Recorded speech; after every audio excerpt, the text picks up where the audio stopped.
ಪ್ರಿಯರೇ, ದೇವರು ಒಳ್ಳೆಯವರು, ಒಳ್ಳೆಯದನ್ನೇ ಮಾಡುವವರಾಗಿದ್ದಾರೆ. ಅಪೊಸ್ತಲ ಪೌಲರಿಗೆ ಕೂಡ ಮುರಿದಿರುವ ಸ್ಥಿತಿಯಲ್ಲಿ ಇರಿಸೋದಕ್ಕೆ ಶಾರೀರಿಕ ಮುಳ್ಳಿನ ಅವಶ್ಯಕತೆ ಇತ್ತು ಅನ್ನುವುದಾಗಿ 2 ಕೊರಿಂಥ 12ನೇ ಅಧ್ಯಾಯ 7ರಲ್ಲಿ ನಾವು ಓದುತ್ತೇವೆ. ಈ ಪೌಲನ ಮುಳ್ಳು ಅವನನ್ನು ಯಾವಾಗಲೂ ನೋಯಿಸಿದಂತಹ ಯಾವುದೋ ಶಾರೀರಿಕವಾದಂಥ ಒಂದು ಊನ ಆಗಿರಬಹುದು. ಈ ಸೈತಾನನ ದೂತನ ತೊಲಗಲೆಂದು ದೇವರಲ್ಲಿ ಅವನೇ ಮತ್ತೆ ಮತ್ತೆ ಮತ್ತೆ ಮತ್ತೆ ಪ್ರಾರ್ಥಿಸಿದನು. ಆದರೆ ದೇವರು, ಇದು ಸೈತಾನನ ದೂತನಾದರೂ ಇದನ್ನು ನಿನ್ನಿಂದ ತೆಗೆಯುವುದಿಲ್ಲ, ನಿನ್ನನ್ನು ದೀನನಾಗಿಸಲು ಇದರ ಅವಶ್ಯಕತೆ ಇದೆ, ಹಾಗೂ ಇದರಿಂದ ನೀನು ನನಗೂ ಇತರರಿಗೂ ಉಪಯುಕ್ತವಾಗಿರುತ್ತಿ ಎಂದು ಹೇಳಿದನು.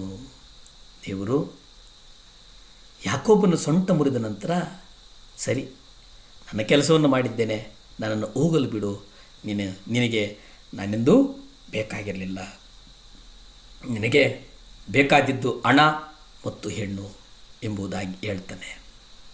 ಆದರೆ ಯಾಕೋಬನು ಈಗ ದೇವರನ್ನು ಹೋಗಲು ಬಿಡಲಿಲ್ಲ. ಕೊನೆಗೂ ಅವನು ಬದಲಾಗ್ತಾನೆ.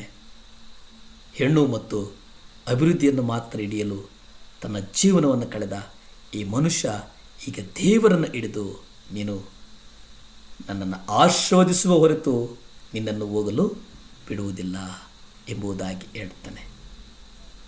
ಯಾಕೋಬನ ಸೊಂಟ ಮುರಿದಾಗ ಎಂತಹ ಅಮೋಘವಾದ ಕಾರ್ಯವು ಅವನ ಹೃದಯದಲ್ಲಿ ಕೈಗೊಂಡಿತ್ತೆಂದರೆ, ಈಗ ದೇವರನ್ನು ಬಿಟ್ಟು ಬೇರೆ ಏನನ್ನು ಅಪೇಕ್ಷೆ ಮಾಡಲ್ಲ.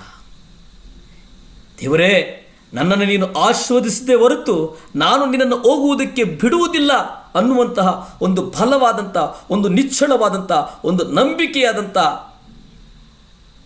ಒಂದು ದೃಢ ನಿರ್ಧಾರ ಅವನಲ್ಲಿ ಬರಬೇಕಂತಂದರೆ ಅವನ ಹೃದಯ ಎಷ್ಟರ ಮಟ್ಟಿಗೆ ದೇವರೊಟ್ಟಿಗೆ ಲೀನವಾಗಿತ್ತು ಎಂಬುದನ್ನು ನಾವು ಗ್ರಹಿಸಬೇಕಾಗ್ತದೆ.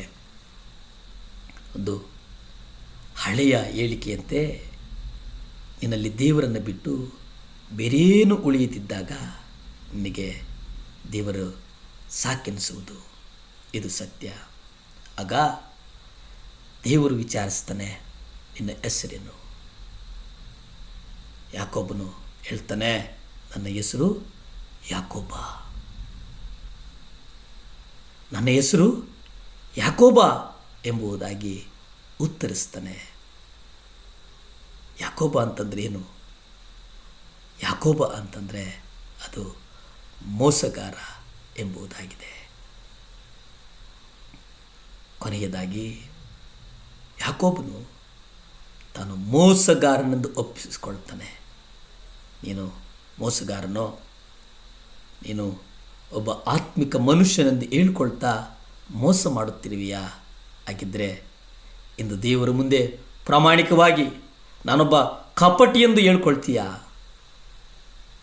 ಹಲವು ವರ್ಷಗಳಿಂದ ತನ್ನ ಕುರುಡು ತಂದೆ ಇಸಾಕನು ಅವನ ಹೆಸರನ್ನು ಕೇಳಿದಾಗ ಯಾಕೋಬನು ಏಸಾವ ಎಂಬುದಾಗಿ ನಾಟಕ ಮಾಡಿರುತ್ತಾನೆ. ಆದರೆ ಈಗ ಅವನು ಪ್ರಾಮಾಣಿಕನಾಗಿರ್ತಾನೆ. ತಕ್ಷಣ ದೇವರು, ನೀನೆಂದಿಗೂ ಮೋಸಗಾರನಾಗಿರುವುದಿಲ್ಲ ಎಂದು ಅವನಿಗೆ ಹೇಳ್ತಾನೆ. ಇದೊಂದು ಪ್ರೋತ್ಸಾಹಕ ವಾಕ್ಯ, ಪ್ರೋತ್ಸಾಹ ಮಾಡುವಂಥ ವಾಕ್ಯ. ಅಂದರೆ ಯಾಕೋಬ ಅವನ ತಪ್ಪುಗಳನ್ನು ಒಪ್ಪಿಕೊಳ್ತಾನೆ, ಅವನ ತಪ್ಪುಗಳನ್ನು ಒಪ್ಪಿಕೊಳ್ತಾನೆ ಅನ್ನುವಂಥದ್ದನ್ನು ನಾವು ಇಲ್ಲಿ ಗ್ರಹಿಸ್ತೇವೆ. ಪ್ರಾರ್ಥನೆ ಮಾಡಿಕೊಳ್ಳೋಣ.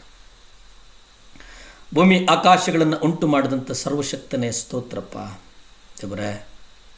ವಿಶೇಷವಾಗಿ ಸ್ವಾಮಿ, ಈ ಲೋಕದಲ್ಲಿ ದೇವರೇ ಮಾಟ, ಮಂತ್ರ, ತಂತ್ರ, ಶೂನ್ಯ ಈ ಕಟ್ಟುಗಳನ್ನು ಮಾಡ್ತಾರವ್ರಿಗಾಗಿ ಪ್ರಾರ್ಥಿಸ್ತೇನೆ ಸ್ವಾಮಿ.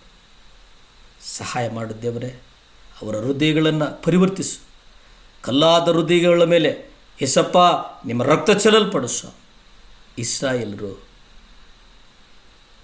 ಕಣಿ ಕೇಳುವ ಹಾಗಿಲ್ಲ ಎಂಬುದಾಗಿ ನಾವು ನೋಡ್ತೇವಪ್ಪ. ಎಲ್ಲ ಆವಿಗಳನ್ನು ಯೇಸುವಿನ ನಾಮದಲ್ಲಿ ಕಟ್ಟಪ್ಪ. ಯೇಸುವಿನ ನಾಮದಲ್ಲಿ ಬಿಡುಗಡೆ ಆಗಲಿ ಸ್ವಾಮಿ. ಆಶೀರ್ವದಿಸಯ್ಯ, ಬಲಪಡಿಸಯ್ಯ. ಸ್ತುತಿ, ಘನ, ಮಾನ, ಮಹಿಮೆ ನಿಮ್ಮೊಬ್ಬರಿಗೇ ಸಲ್ಲಿ ತಂದೆ. ಆಮೇನ್.